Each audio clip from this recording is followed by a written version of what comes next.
Hello guys and welcome to Gourmet in the Metro.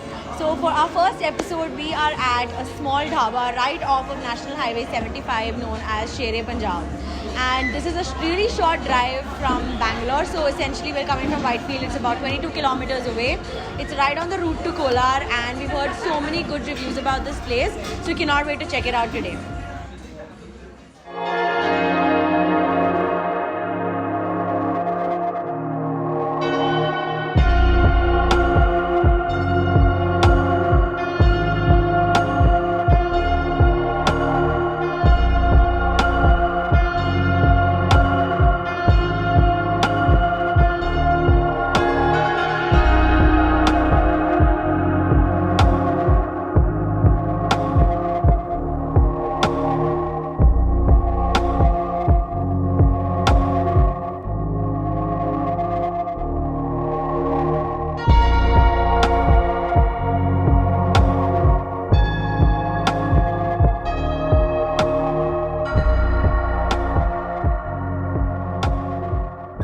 Okay everybody, so we're done ordering. What we bought was, we got butter naan as well as the butter roti. I really wanted to try something a little bit more authentic Punjabi such as makki di roti or sarson da saag, but it's not actually there here. The dishes are pretty basic. I mean, it is North Indian. You do get a lot of North Indian dishes, but you don't get anything authentically Punjabi. Like I did not see any Amritsari kulche at all either. So slightly disappointing if you're coming with that kind of an outlook, but otherwise I think the food might be good. Other than that, we ordered a butter chicken, a garlic chicken as well as a paneer masala, which is a dhaba paneer curry, which is very spicy, and we're super excited to see what it's gonna taste like. Okay, so we have ordered, all of the dishes that we've ordered have come and we've tasted all of them. So to begin with, I'm gonna start with the butter naan. First off, it is not as buttery or as soft as you would expect a dhaba butter naan to be. There is butter, I won't say it's not there. You can clearly see a nice sheen of the butter on it, but it's just not as soft as you would want. I mean, you would expect a dhaba butter naan to be a lot more softer, a lot more buttery, butter just dripping off of it. Absolutely not. There's just the bare minimum amount. It's definitely eatable. It's not as bad as you would think based on my description, but it is not up to expectations.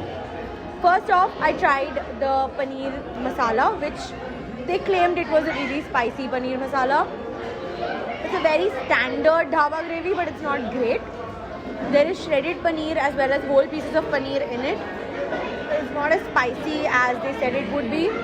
It's a very basic masala gravy, and I can almost taste the basic masala and not in a good way. Like the base masala is still raw in the gravy, so it really affects the taste. I absolutely did not like it.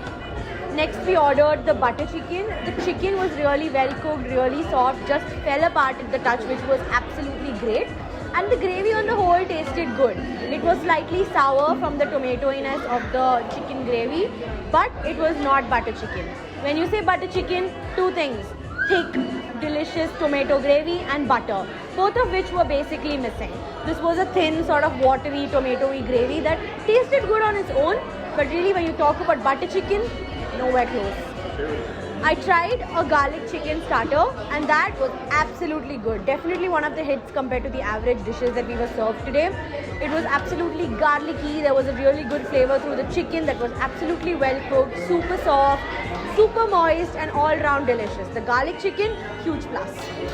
As for the chaas and the lassi that we ordered, the lassi was deliciously sweet, not too creamy as you would expect traditional lassis to be, but nevertheless really good. The chaas, really nice. Great chaat masala flavor coming through, enough salt to make it tasty, all round refreshing and a good hit away from the sort of mix of over spicy, raw masala-y-ness that the gravy was having.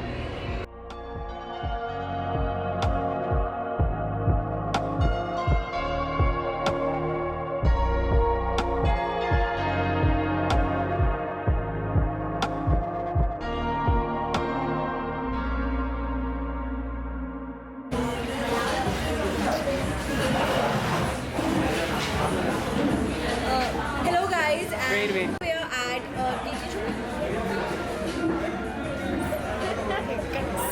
Cut there also. okay guys, so we're done. No, I don't want to. Continue. It's really hot, Nathan. Okay, wait. Wait, lady.